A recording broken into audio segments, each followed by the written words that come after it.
Estimados alumnos, hoy vamos a trabajar un ejercicio de una turbina de gas que corresponde a la serie de motores alternativos. Se trata de un ciclo Brayton ideal de aire.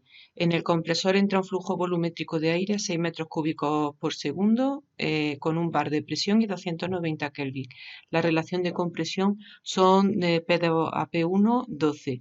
La temperatura de entrada en la turbina son 1300 Kelvin.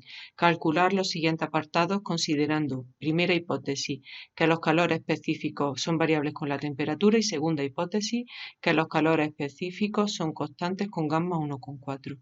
Calcular el rendimiento del ciclo, los trabajos del compresor y de la turbina y la potencia neta desarrollada. Es decir, este ejercicio hay que repetirlo con dos variantes. Bien, la primera parte es común a ambas opciones. Lo que hacemos es representar nuestro ciclo de aire, que como veis se corresponde con un ciclo muy alejado de la zona de vapor húmedo. Tenemos dos isobaras, una a un bar y otra a una presión más elevada. Esta zona es la zona del compresor, aquí elevamos presión. Esta es la zona de la turbina, aquí expansionamos. Y de 2 a 3 es un proceso de combustión. Este ciclo lo solemos representar en el diagrama TS como hacíamos con el ciclo de Rankine. Se llama ciclo ideal porque, como veis, el paso por el compresor y la turbina se hace en una diabática reversible, o lo que es lo mismo, una entropía constante, es decir, no aumenta la entropía porque lo consideramos esa idealidad, ¿no? Eso es una aproximación. Bien, ponemos nuestra tabla con los 4 puntos, tenemos bastantes datos que nos aporta el enunciado, conocemos las presiones y las temperaturas de 2 puntos. Vamos a hallar el resto de variables. Concretamente, pues en el punto 1 necesitamos el volumen específico.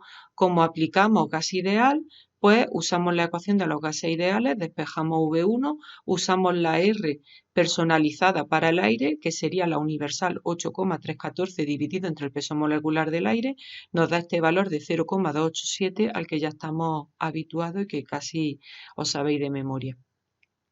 La temperatura a la entrada 290 Kelvin, la presión de un bar la pasamos a kilojulios metro cúbico. Vale, una vez que lo tenemos, lo pasamos a nuestra tabla.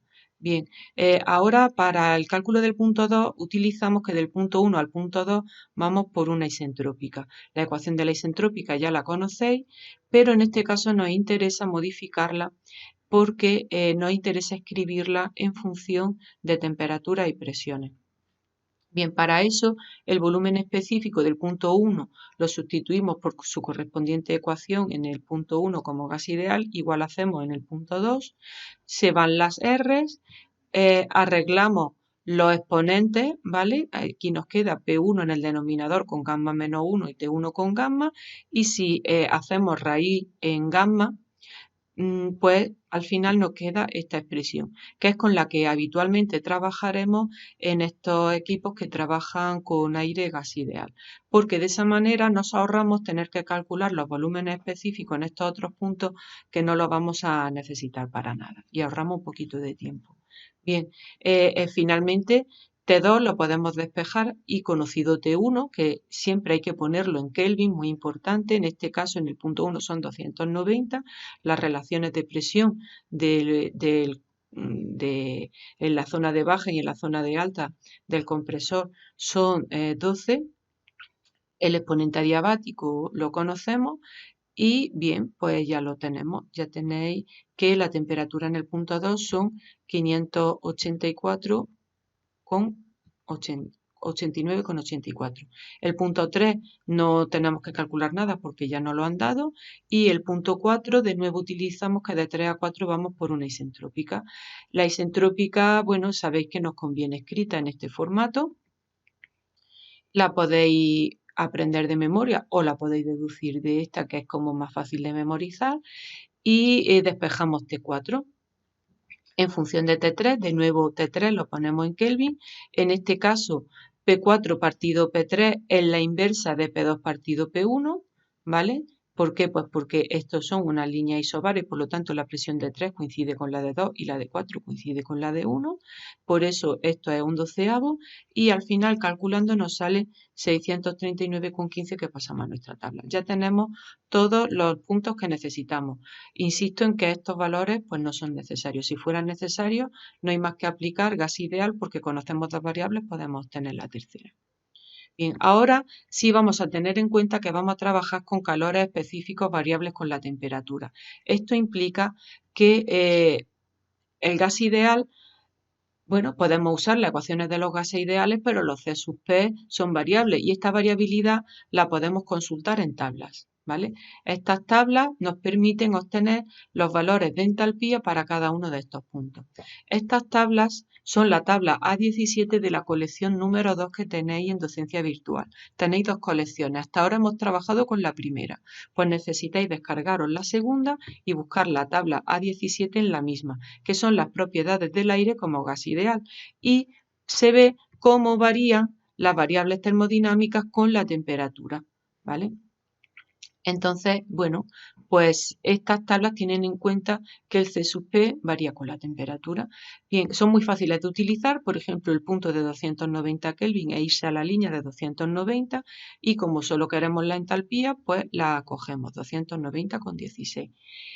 Bien, el punto 2, que son 589,84, mirad, de 589 a 590, que es el valor que tenemos en la tabla, van una décima, ¿vale? Pues por una décima podemos aproximar a 590 y directamente decimos que este valor es 596,52.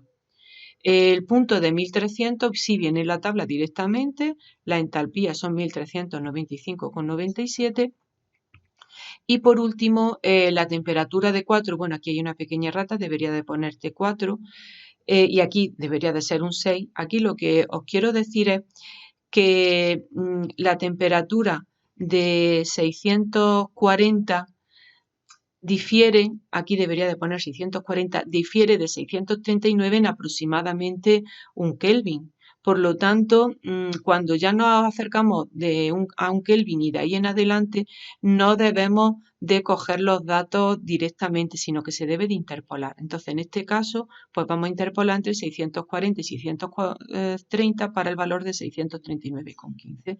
Es decir, es como que vamos a calcular cómo sería una línea intermedia entre esos dos valores. Es como que hacemos una tabla personal en la que añadimos la línea que estamos buscando. Bien, ya sabéis interpolar, pero os voy a recordar que equivale a una relación lineal entre, en pequeños escalones de las tablas, pues se puede considerar que de un punto a otro vamos con líneas rectas. Y por lo tanto, si queremos calcular un punto intermedio, pues se va a corresponder linealmente entre los dos valores que conocemos. Esto escrito en forma de ecuación se escribe muy fácilmente así. De ahí despejamos el valor de entalpía que estamos buscando y nos sale 648,32. ¿De acuerdo? Que directamente lo podemos pasar a nuestra tabla. Bueno, una vez que ya tenemos la entalpía de nuestros puntos, podemos afrontar los cálculos que nos piden. El rendimiento térmico del ciclo, como en cualquier equipo máquina térmica, es lo que nos da dividido lo que nos cuesta. ¿Qué nos da? Nos da el trabajo de la turbina al que le tenemos que quitar el trabajo del compresor, ¿vale? Eso en el numerador. Y en el denominador será el calor aportado en el quemador, que en este caso será el paso de 2 a 3. Bueno, por lo tanto, turbina H3 menos H4 menos compresor H2 menos H1 dividido quemador H3 menos H2. Como veis, esta ecuación se deduce del gráfico. Lo que tenéis que saber es dibujar los gráficos y de ahí vais a obtener las ecuaciones. Si la numeración de los puntos es distinta, esta expresión cambia, por lo tanto, no os sirve de un problema a otro heredarla. Bien, sustituimos los valores de entalpía que tenemos en nuestra tabla, ¿vale? Y obtenemos que el rendimiento teórico o termodinámico es del 55%. Para el trabajo de la turbina, pues se calcula directamente como el salto de entalpía, H3 menos H4 y para el compresor H2 menos H1. Los valores están en las tablas, los sustituimos y los obtenemos directamente en kilojulios kilogramos, tal y como nos pide el enunciado del problema. Bien, la diferencia entre trabajo de turbina y trabajo del compresor es el trabajo neto.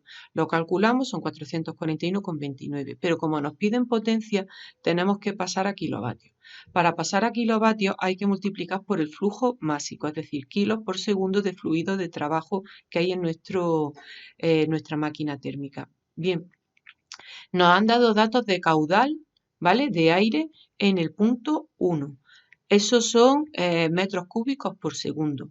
Bien, si dividimos por metros cúbicos partido kilo, obtenemos kilos por segundo. Es decir, pasar de caudal o flujo volumétrico a flujo másico es tan fácil como dividir por el volumen específico en el punto donde nos están dando el dato de caudal o multiplicar por la densidad, ¿vale?, en ese punto.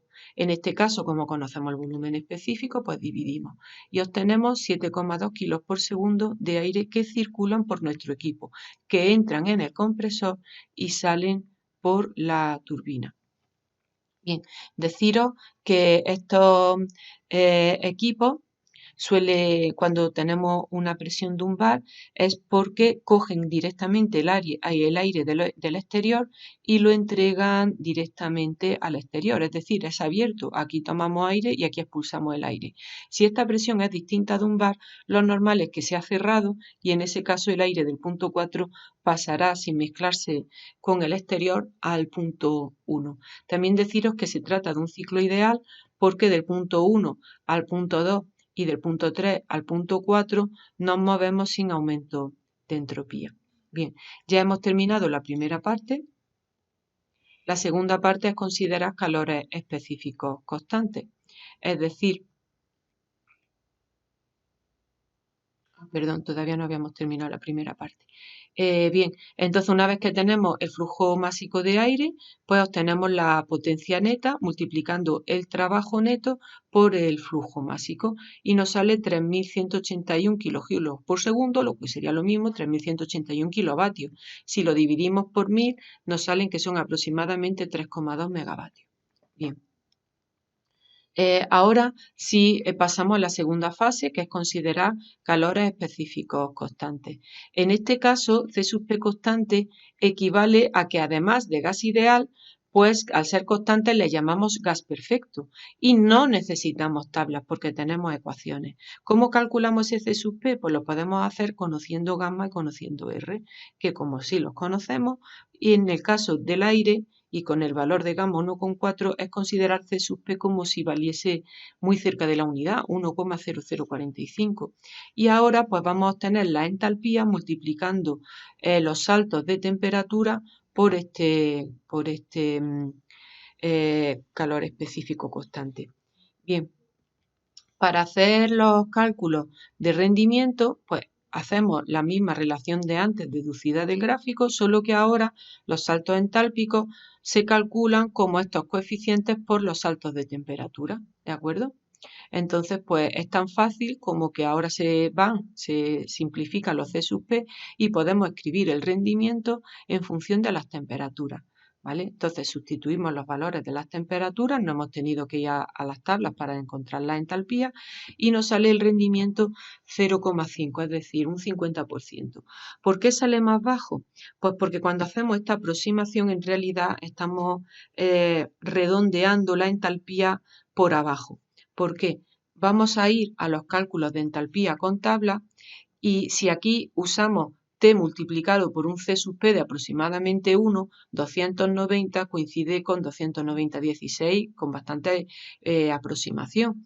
589 ya vemos que difiere un poco, ¿vale? En la realidad es un poquito más, pero vemos que a altas temperaturas, 1300, pues la diferencia son de 95 kilojulios, es decir, que estamos despreciando entalpía cuando hacemos los cálculos multiplicando la temperatura por ese C sub P constante. Por lo tanto, una aproximación a la baja de lo que sería un ciclo teniendo en cuenta un cálculo más realista del comportamiento de gas ideal. Bien, volvemos.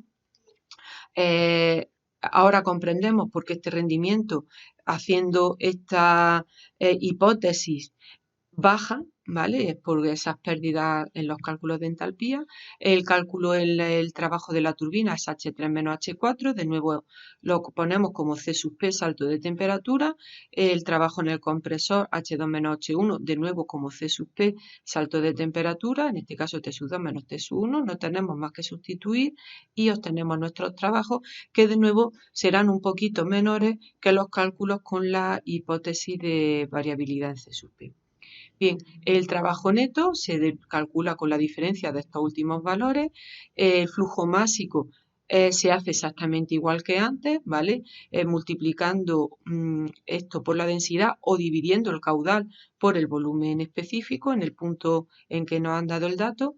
Y la potencia neta desarrollada, pues será el trabajo neto por ese flujo másico, que en este caso nos ha salido 2,6 megavatios, cuando el cálculo anterior era 3,2. Por lo tanto, vemos que efectivamente la hipótesis de gas perfecto pues minimiza los resultados del ciclo. Bien, con esto hemos terminado el ejercicio. Deciros como algo importante que en este caso nos lo piden de las dos maneras, pero si no nos dan gamma en un enunciado es porque lo tenemos que hacer considerando la variabilidad del C sub P y usando las tablas. Y por el contrario, si en un enunciado sí nos dan el valor de gamma, inferimos que podemos considerar gas perfecto, ¿vale? Y utilizar esta ecuación y sustituir los valores de entalpía como C sub P por temperatura, ¿vale? Esto tenerlo en cuenta a la hora de hacer otro ejercicio. Espero que lo hayáis comprendido. Si tenéis dudas, pues me las podéis comentar en el foro. Y nada, seguimos en contacto.